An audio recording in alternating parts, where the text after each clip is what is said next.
tasmad yogi bhavarjuna. A yogi is greater than the ascetic, greater than the empiricist, and greater than the fruitive worker. Therefore, Arjuna, in all circumstances, be a yogi.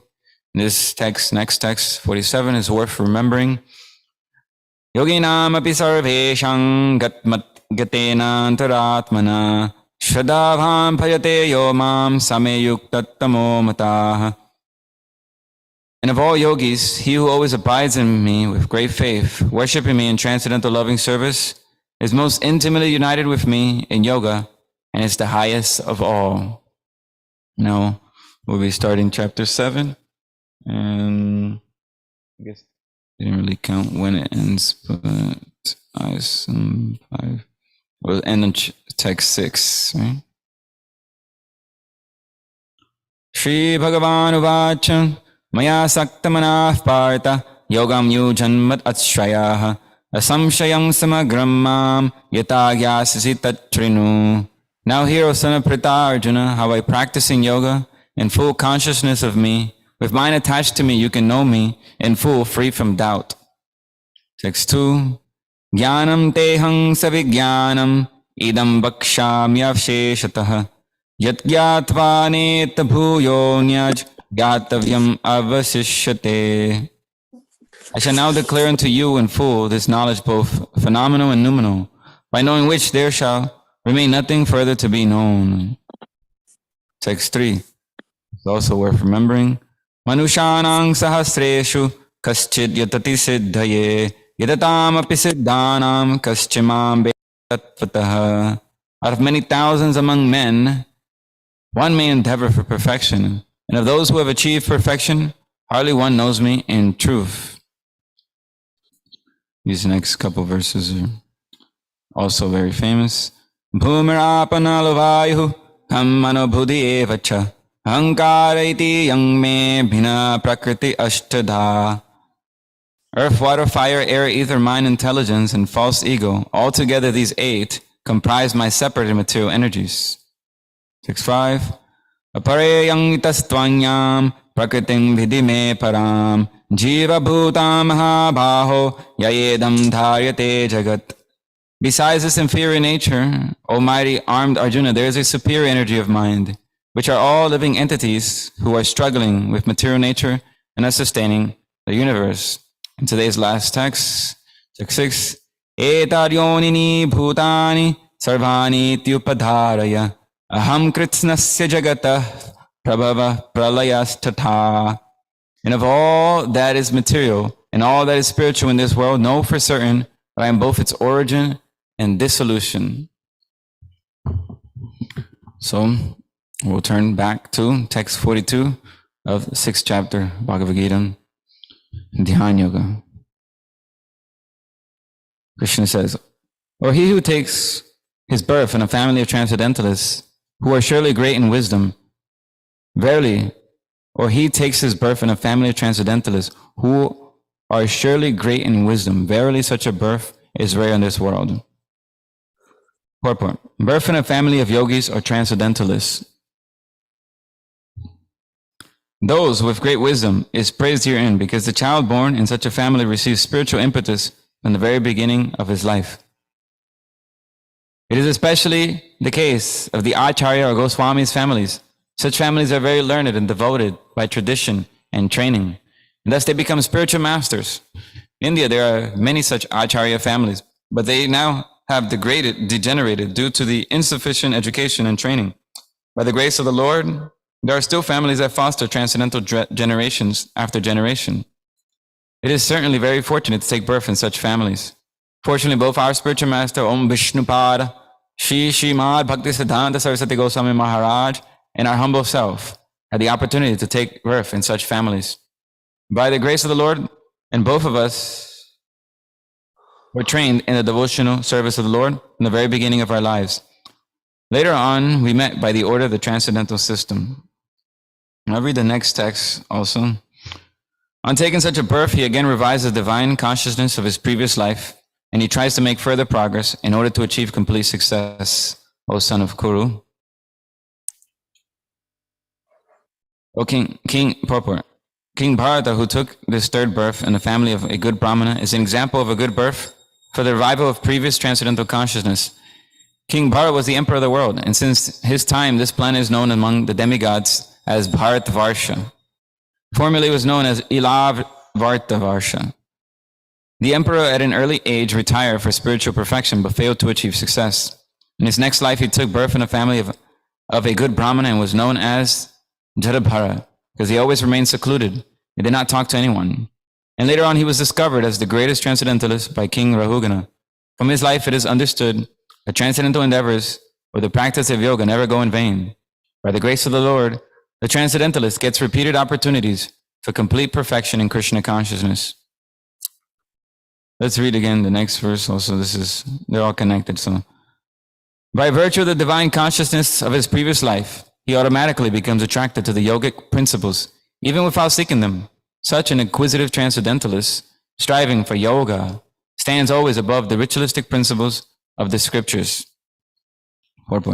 Advanced yogis are not very much attracted to the rituals of the scriptures, but they automatically become attracted to the yoga principles, which can elevate them to complete Krishna consciousness, the highest yoga perfection. In the Srimad Bhagavatam, such disregard of the Vedic rituals by the advanced transcendentalists is explained as follows. Aho bhatta swapachotagaryang jad javagre vatate namatubhyam tipustapaste juhuvu sasu arya brahmanuchur namagrinanti yethe. O my Lord, persons who chant the holy names of your lordships are far, far advanced in spiritual life. Even if born in families of dog eaters, such chanters have undoubtedly performed all kinds of austerities and sacrifices, bathed in all sacred places, and finished all scriptural studies. A famous example of this was presented by Lord Chaitanya, who accepted Thakur Haridas as one of the most important disciples.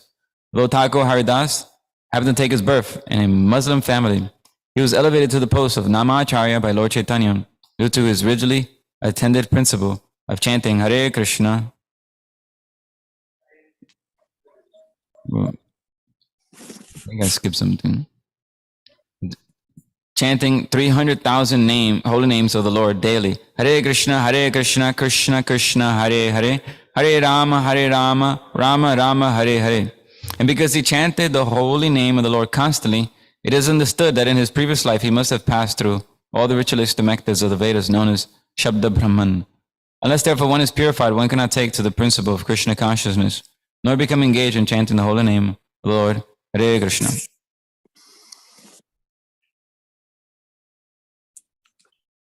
So, let's just read this other verse also. But when the yogi engages himself with sincere endeavor in making further progress, being washed of all contaminations, then ultimately after many, many births of practice, he attains the supreme goal. This is Aneka Janma Samsiddhas. This is after many, many births. A person who is born in a particularly righteous, aristocratic, or sacred family becomes conscious of his favorable condition for executing yoga practice. With determination, therefore, he begins his unfinished task, and thus he completely cleanses himself of all material contaminations. When he is finally free from all contamination, he attains the supreme perfection, Krishna consciousness. Krishna consciousness is the perfect state of being freed from all contaminations. This is confirmed in the Bhagavad-Gita. Yesham tvantakatam papam jananam punyakarmanam te dvandhamohanimukta bhajante mam dridavataha. After many, many births of executing pious activities, when one is completely freed from all contaminations and from all illusory dualities, one then becomes engaged in the transcendental loving service of the Lord. So generally speaking, the yogic path can take many, many, many births. As we will see, Krishna will said this actually clarifies that point in the 7th chapter where we read Manushanam Sahasra. Actually, that's not the verse. It's later on in the 7th chapter, which is 7:19, where he says, Bahunam Janmanam Ante Gyanamam Prabhadite Vasudeva Samamiti Satmahama Sudurlabha. After many, many births, one actually realizes that Krishna or Lord Vasudeva is everything and surrenders unto him fully. So generally the yogic path, because one is more or less depending on some mechanical means, can take a very long time to purify one's false ego and finally depend on the Supreme Personality of Godhead fully.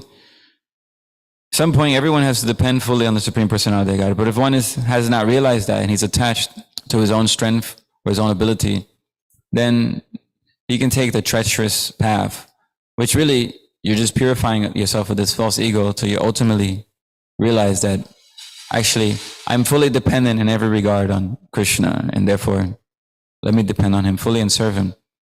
Everyone has to realize this at some point, whether they do it through the long way of going through the yogic ladder, of beginning with karma yoga, jnana yoga, dhyana yoga, and then finally bhakti yoga at the pinnacle.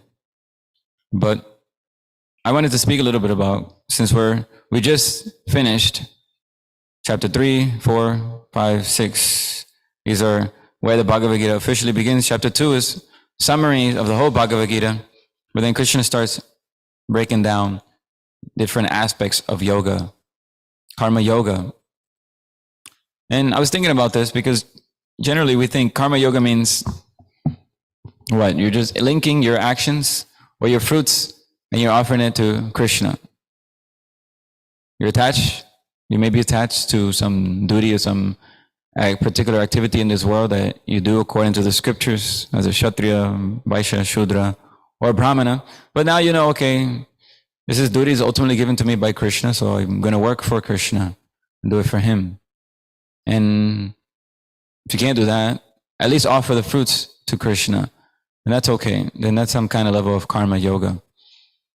But a devotee automatically does this because he engages in senses directly in the service of Krishna. He knows who is the proprietor of the senses, Rishikesh. Rishikena Rishikesa Sevana Bhakti Uchate. So he automatically satisfies this principle of karma yoga, in which one is thinking that the goal of life is to enjoy this material world, or he identifies very much strongly with his bodily inclination, but he has some idea that there's one supreme personality. He may not know exactly who that is, but he knows there's some supreme goal. Okay, I'm going to enjoy through him and offer some of my fruits towards that absolute truth, and gradually become purified. But that's a long way. Karma yoga is a long way from bhakti yoga. Take many millions of lives. But after becoming properly purified, and also then one eventually comes up to jnana yoga, which then one realizes, okay, I really have nothing to do with this world. Let me now take towards more scriptural study, philosophical studies of the different scriptures, and you can analyze the material world very minutely, analyze the different elements, analyze the nature of the soul through theoretically, nothing practical per se. But this theoretical knowledge brings some sort of detachment. Gyan is generally, a symptom of Gyan is detachment. Vasudeva Bhagavati Bhakti Yoga Prayojana Janayatyasyavayagram Gyanam, what is Gyanam Yat Ahaitakam. That devotional service, one gets automatically knowledge and then detachment because of that knowledge. So here one is trying to indirectly cultivate detachment through Gyan. But that also takes many births. Then one understands actually the point is not just to understand the material world, understand my body, understand the material elements, and just study all day scriptures. But they renounce the world ultimately. They finally actually renounce and leave the world completely towards a yogic path, and they minimize all activities almost to none. Even breathing is considered, on the Ashtanga yoga system, it's considered something you have to get rid of ultimately. And then one reaches samadhi, absolute focus on the super soul. And this can take many lives also. So bhakti yoga is like the lift. You immediately step into the lift and it takes you all the way up to the topmost ring of the ladder, which is, you get the goal immediately. You know very clearly from the very beginning of bhakti yoga that Sri Krishna and his eternal consort, there are the supreme goal of life. And the beauty about bhakti yoga is that there's no entry level. Anybody can do it. You can begin, even if you're a malecha or a dog eater, the worst of them all, still you can begin bhakti yoga. Versus karma yoga, you have to be in some pious, know some rituals, know the scriptures. They're following the scriptural injunctions But now they start doing it. They understand, okay, there's some supreme. Let me offer my fruits. That's supreme. That's karma yoga. Not that you perform sinful things and you offer that to Krishna and think that's karma yoga. That's not karma yoga. That's vikarma. So most of us don't have that qualification. We're not born in any pious families who knows the scriptures. So we can't really enter into karma yoga at our stage in Kali Yuga. So, okay, let's try Gyan Yoga. Okay, Gyan Yoga says minimum to start, you have to give up fruitive activities, take sannyas, and just study scriptures all day. So that's a high level entry. We can't start that either. And then Dhyan Yoga, or this Ashtanga Yoga system, okay, go to the forest. Forget about just studying only. How about you go to the forest? They do some study. They do some activities at first. One thing to consider is that karma, Gyan, and Dhyan Yoga, they all include a little bit of Gyan, Dhyan Yoga. But the primary focus in Karma Yoga is activities, actions, following some ritualistic thing. But there's some level of Gyan there. They do take some level of knowledge, and there is some level of Dhyan, but they think there's very little of it. They're meditating, because we have to remember that these principles of these different yogic systems, whether it be Karma, Gyan, or Dhyan Yoga, is just different functions, actually, of the living entity that's being emphasized. The living entity has to act, has to think and understand, have a perspective, and then he has to have some kind of level of focus.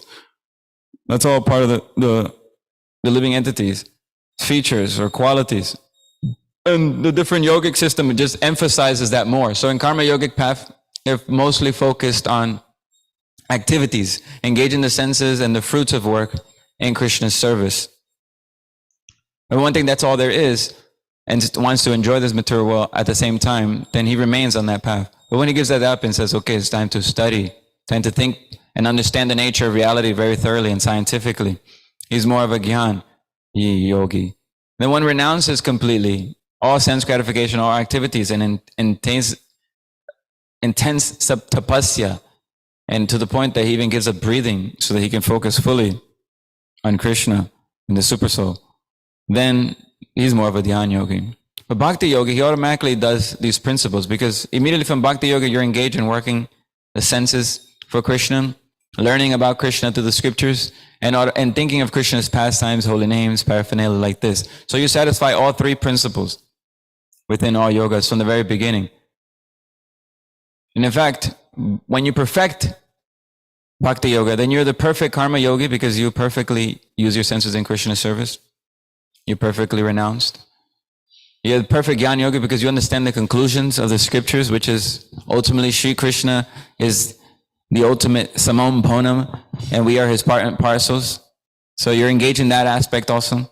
And then Dhyan yoga, because you're always meditating on Krishna's transcendental activities and pastimes and rendering transcendental service to him, then your whole life is just meditating on Krishna directly. So who is the better Dhyan yogi? Who is the best Gyan yogi? Who is the best Karma yogi? Is the devotees.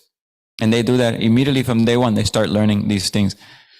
But Bhagavad-Gita is structured Karma yoga, Gyan yoga, Dhyan yoga for the sake of analyzing it separately. But ultimately, Krishna is urging in every chapter that you have to do Bhakti yoga. Not that you practice Karma yoga, Gyan yoga, and Dhyan yoga separately. But if you practice Bhakti yoga, then you do all three in perfection, actually. So, and there's no preliminary requirement in Bhakti yoga. You don't have to be pious, know the scriptures to start off. You don't need to take sannyas, give up family life and all these things. You don't need to go to the forest and be extremely austere. You don't need to have a long life. All these different things are required to enter these other yogic systems. In Bhakti yoga, you can just begin by chanting Hare Krishna. So I just wanted to explain that so we have an idea of the difference between karma, Gyan, Dhyan, Bhakti yoga. They're not absolutely divorced from each other. All of them include a little bit of the other, but one is more emphasizing one, and that's why it's called karma yoga. And then Bhakti yoga has everything in together in full and in its proper perfection. So I hope that's clear. So here in this verse, Prabhupada talks about the definition of yoga. It means we're linking up to the supreme absolute truth directly. So, actually, everything I just said, it's in this purport in text 46, which I just read. So, let's move on from this.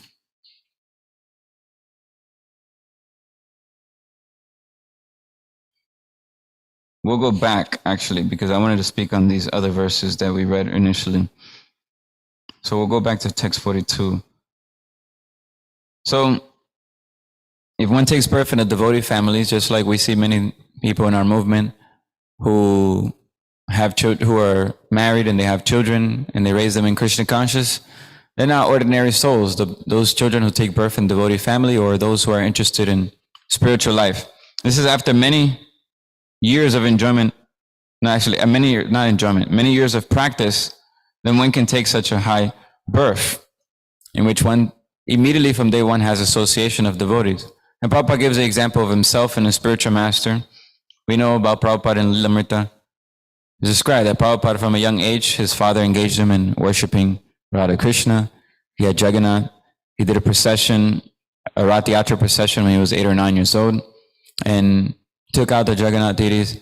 So you get many favorable samskaras, and not just pious samskaras like following some rituals, but bhakti samskaras, where you get the impression that surrendering to fully to Krishna is the goal of life.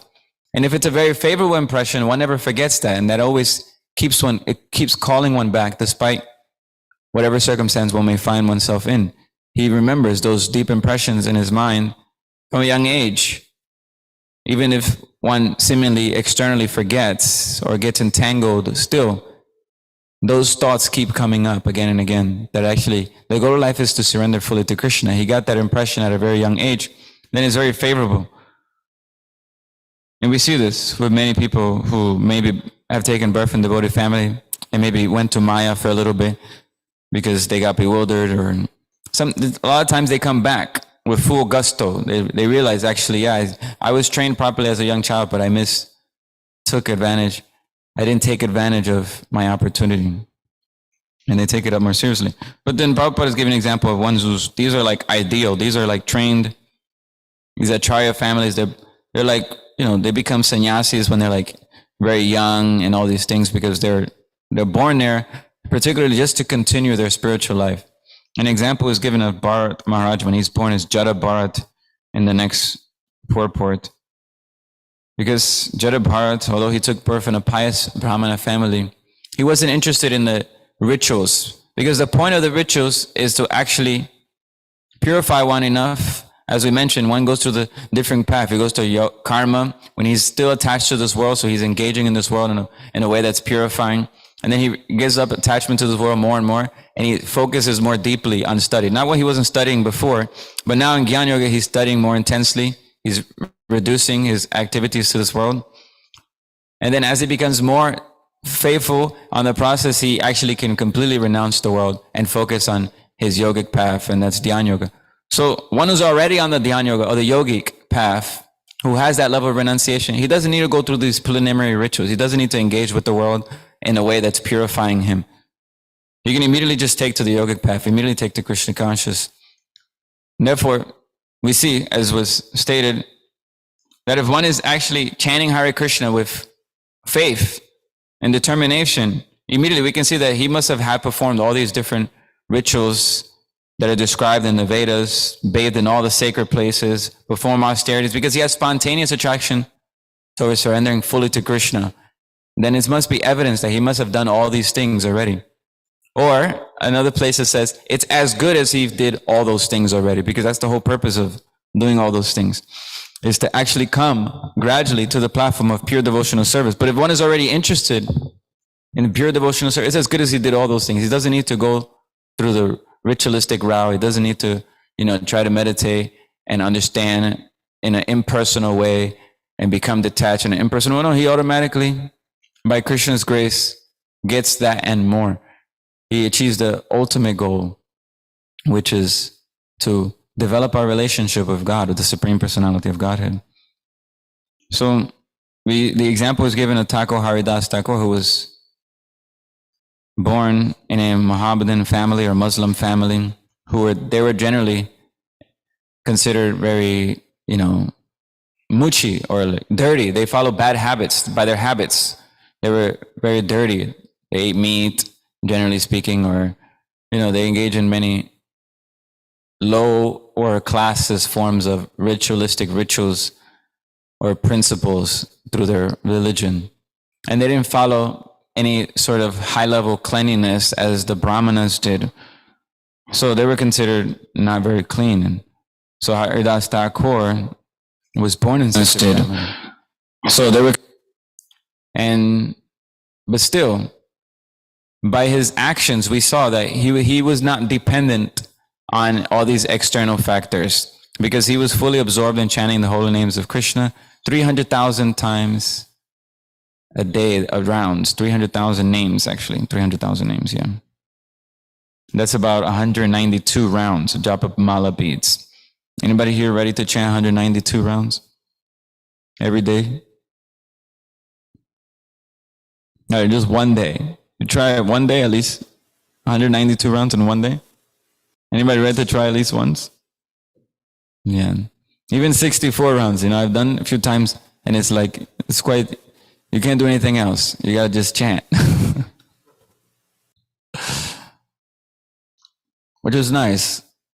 But every day, someone tried to imitate like this early on in the movement, but they couldn't last, Eventually they fell away. Because their mind, they didn't have such taste for the holy name. So it was artificial. So one doesn't need to, from one perspective, Bhakti Yoga is the safest platform, because you can enter at any stage and you don't need to be artificial about things. You can just, wherever you are, do the best you can and try to improve from there. And Krishna is helping you every step of the way. And you're becoming purified. You become as good as those who can perform the ritualistic principles in the Vedas, because you become purified automatically by practicing Bhakti Yoga. And you can perform deity worship. You become a Brahmana automatically. We see this. Devotees who take up Krishna consciousness very sincerely, they develop all these good qualities. They rise up to the mode of goodness, which generally Karma Yoga, you had to be in the mode of goodness, actually, to engage in Karma Yoga. But most of us have previous bad habits. But by Bhakti Yoga, even if you have previous bad habits, you gradually become purified.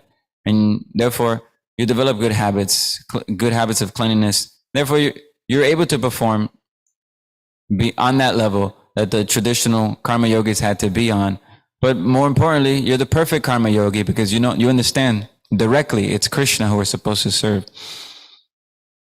But you have the qualification. And similarly, as one becomes more staunch in devotional service, he becomes more learned or understands the finer points in scriptures, just like a Jnana Yoga is supposed to be very intelligent, very renounced, and things of that nature. And then a Dhyana Yoga is supposed to be very laser focused. He's supposed to be able to control his actions and thoughts without deviation. That's what Dhyan gives you. It gives you the ability to control your actions and your thoughts very deliberately by your mind through the intelligence, which is very strong. So as one becomes more and more purified, he gets that Shakti also by performing Bhakti Yoga. So he goes through the different stages automatically by Bhakti Yoga. He doesn't have to practice these things separately. If he's actually properly practicing, these things will naturally happen by the grace of Krishna. And because it's happening by the grace of Krishna, then it's permanent. It's not some artificial thing, because even mechanically, one can get this kind of power of control and discipline. We see people who are not engaged in any kind of spirituality, that they can be very disciplined, very clean, very austere, etc. But the goal is very wrong. It's not at all spirituality. So, but therefore, because it's not spiritual, it's temporary. Their fruit or their abilities that they may get is some temporary fruit. It's given by Maya Shakti. Versus devotee, he gets this by the internal potency of the Lord. And therefore, these abilities are permanent for the devotee. These gifts are coming from Krishna directly. So, let's continue. So Krishna in the end is urging Arjuna to become a yogi, better than the ascetic or the empiricist or the fruitive worker is a yogi. And the topmost yogi is Bhakti Yogi. This is the point. And we'll read the last verse of this chapter. It's a very important verse. Of all yogis, he who always abides in me with great faith, worshiping me in transcendental loving service, is most intimately united with me in yoga, and is the highest of all. Okay, I still have time. All right. The word bhajate is significant here. Bhajate has its root word in the verb bhaj, which is used when there is a need of service. Baba makes the point. Bhaj, which is used when there is a need of service. Hare Krishna. Yeah. Okay. So, bhaj implies that there has to be some service. So, and service really is to the Supreme Personality of Godhead that ultimately we have to render service. That's what the soul is designed for. Jivera Swarup Oi Krishnera Nitya Dhas. The eternal function as a living entity is to serve Krishna. And through Krishna, we can serve everyone else actually. By giving them Krishna, by connecting them to Krishna, helping them in their relationship with Krishna. But if you try to serve without serving Krishna, then you won't actually serve people. You'll do a disservice to them.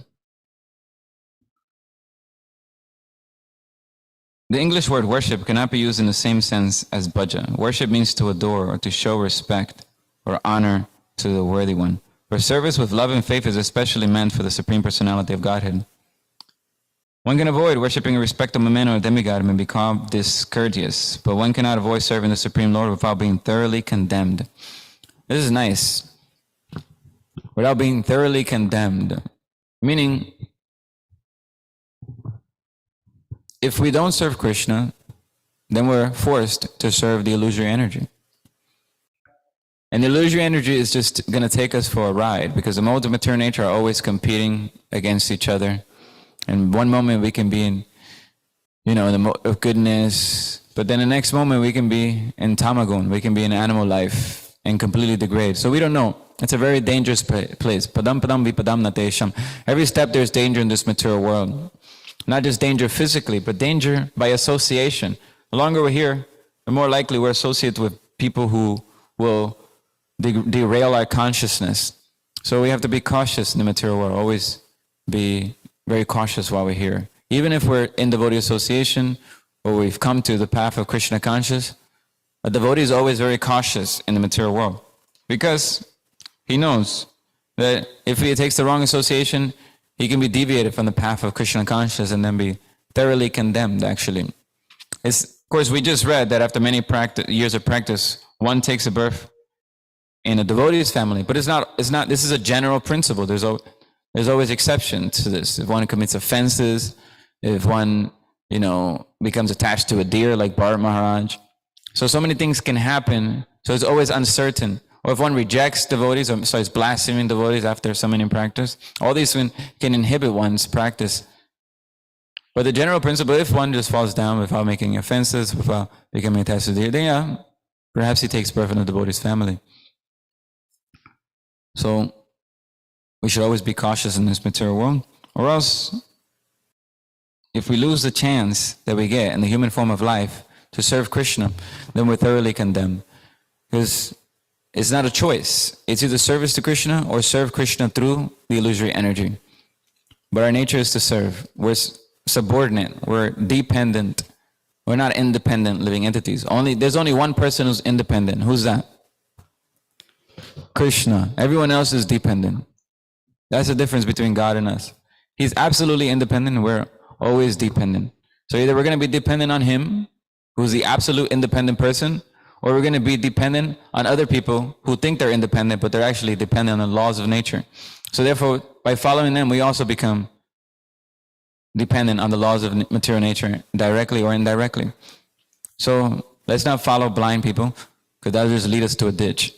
Blind leading the blind. So it's better we hold on to the devotees and follow them. And by their mercy, we engage in devotional service. It's not by our mercy. We don't know anything about Krishna consciousness or pleasing Krishna. But Srila Prabhupada, he's nicely engaging us. And devotees who are following Srila Prabhupada, they're also nicely engaging us. And that's how we're saved from being thoroughly condemned. We need service. The living entity needs something to do. Because like I mentioned, in actions, in karma yoga, there's still some gyan and there's still some dhyan. But because they don't have proper knowledge and they can't properly control their minds, then what they're left to is they're focusing on their activities and their results, and they're attached to that. But a bhakti yoga, he still acts, but because he's actually perfect in thoughts and also in meditation, then he can act in an even better way because his actions are perfect. And therefore, when we do service, it involves everything from us. It involves our thoughts, our minds, our feelings, our emotions, everything, full concentration by getting this gift of devotional service. It's not that by doing devotional service, we're karma yogi now. No. This includes all other features in full and perfection by performing devotional service, practical devotional service. It involves all aspects of our existence, and then all aspects of our existence becomes purified by serving the master of the senses. Is it Rishikena Rishikesa Sevanam Bhakti Uchate? The first part of this verse is Sarvopadi Vinirmuktam Tatparatvena Nirmalam Rishikena Rishikesha Sevanam Bhakti Uchate. That by performing pure devotional service, one becomes purified of all these designations of identifying, I'm a man, I'm a woman, I'm a president, I'm from this country, I'm white, I'm American, I'm Hispanic, I'm black, all these false designations. I'm a Muslim, I'm a Christian, I'm a Jew, a Mohammedan. None of this, it falls away. I'm just a servant of Krishna. Krishna is the Supreme Personality of Godhead. And therefore, that is the real occupation of the living entity, is directly serving Him, not how it's manifested in the annals of time according to time, place, and circumstance. Not the external activity, but the principle of serving Krishna is eternal. And that principle being manifested according to time, place, and circumstance through different ages, through the different gurus, the different teachers. But the principle stays the same, is that I have to serve Krishna with love and devotion. If I don't do that, then I'm forced to serve material energy. And material energy is going to give me a ride, actually. She's going to send me to the hellish planets, all the way up to the heavenly planets. And again, like a Ferris wheel, it eventually goes up and then comes down like this again and again. We're just rotating on different species of life, enjoying the same things, eating, mating, defending, and sleeping. So all these different activities people enjoy in different species of life. But what makes a human being different is that we can do these things, but just to keep the mind and body sane. But our real occupation is service to Krishna. So let's continue reading the purport. Okay. Every living entity is part and parcel of the Supreme Personality of the Godhead, and thus every living entity is intended to serve the Supreme Lord by his own constitution. Failing to do this, he falls down. Right, that's pretty heavy, right? If you don't serve Krishna, you fall down. It's like you have no standing. Therefore, it is said, the only way you move up in this world, in this universe, is if you're a devotee of some sort. Of course, even mixed devotee is a high level in comparison to most people in today's age. People who are devotees, they mostly perform sinful activities in the name of religion. That's not a mixed devotee, that's a rascal. Mixed devotees, they're still attached, but they want to enjoy in a pious through Krishna. Okay, I will enjoy in this world, but we're attached to the world, we're attached to our activities, but we're going to enjoy it through Krishna's way, in a pious way. Not that we perform sinful activities and call ourselves devotees. I mean, this is not even a mixed devotee. This is a sinful person. In fact, it is considered blasphemous to chant the holy name and commit sinful activities, or to serve Krishna and say, I'm going to continue sinning, just like some religious sects. They say, on Sundays you confess your sin, oh Father, please hear my sins that I committed for the week, and please ask the Lord to pardon me. And then the Father says, okay, you're pardoned, and then you go on sinning. And next week you come back again. So this is not this kind of devotion. No, we should struggle to follow Krishna nicely and follow his principles. And if you have to enjoy this material world, then the general way is to enjoy it through Krishna's system, a pious way. Okay, you're not ready for a renounced life, then okay, enter the family life where there's some concession for some enjoyment, so that one can purify himself and ultimately give up these tendencies to enjoy this material world completely or to be attached to the kind of work one does. Oh, I have to serve Krishna in this way. I have to do this kind of activity for Krishna. No, when one becomes thoroughly detached, he says, I'll just do anything, whatever Krishna wants me. He can take my head also if he wants it. So this level of detachment will come gradually as one becomes more and more purified in Krishna conscious. And he'll go through the different stages as we mentioned. But if you give up Krishna, even though he makes so much concession for us to serve him, then we're only left to fall down. Wherever we are at the yoga ladder, because yoga means to link to Krishna. So at any stage, you link to him from the lowest stage to the highest stage. But if the moment you take away Krishna, then people fall down. Even those who are karmis, without any sense of God consciousness, they eventually fall down, because you have to move up, or you're going to go down. There's no staying still. So therefore, Vedic culture, Varnashram Dharma, was about how we can get everyone to move up. Not that we'll keep people down. Oh, these are Sudras, let's keep them down. No, they have to move up. Everyone has to move up. We want to see everyone come up to the mode of goodness, and then ultimately to Shuddha Sattva, which is pure goodness. So this is the mood by which the preachers of the Krishna conscious movement have. They would like to see everybody move forward in Krishna conscious, and therefore we try to create so many facilities for everyone to take advantage, whatever background they may have.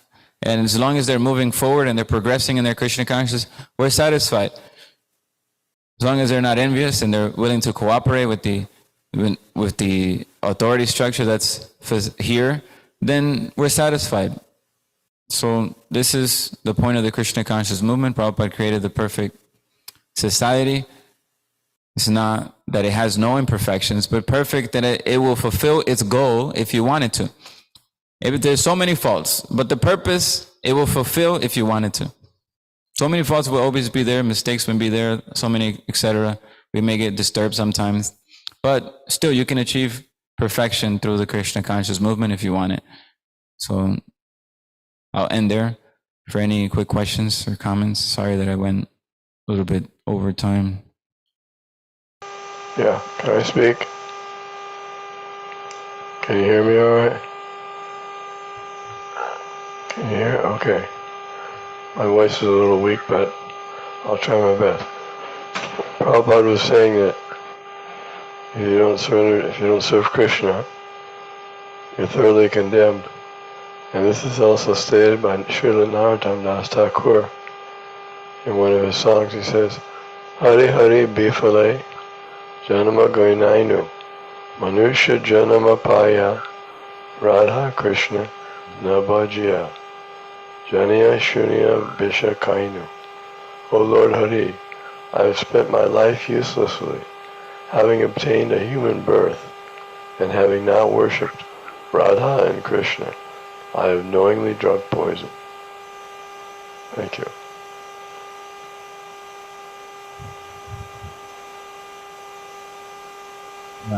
Thank you, Maharaj.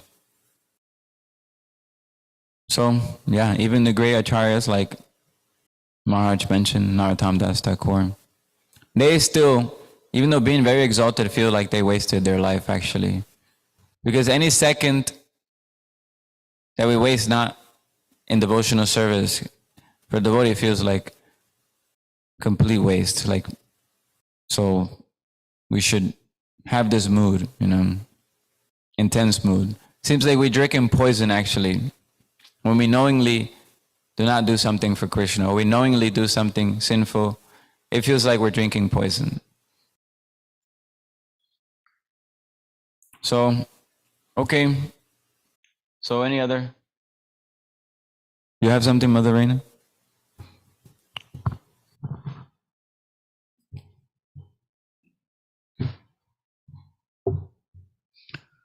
Manusha Janma Paya Radha Krishna Nabhajiya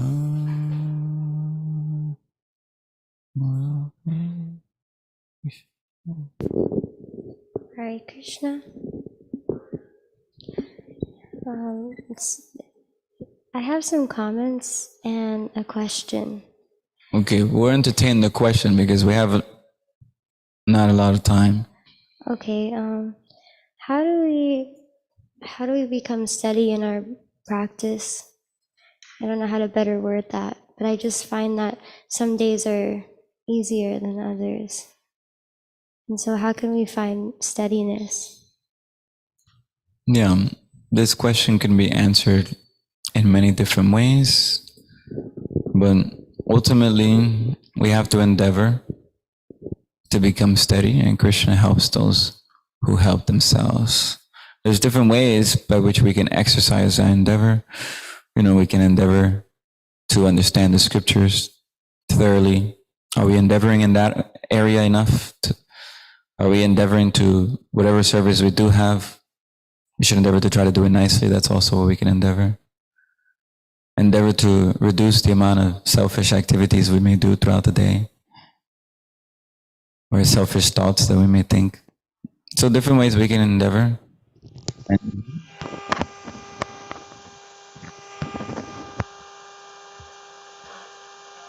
Try to speak.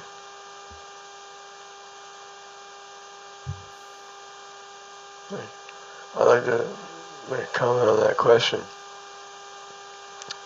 Of course, all the things that we're supposed to be doing, 16 rounds of 4 principles, we should make it a goal to do those every day.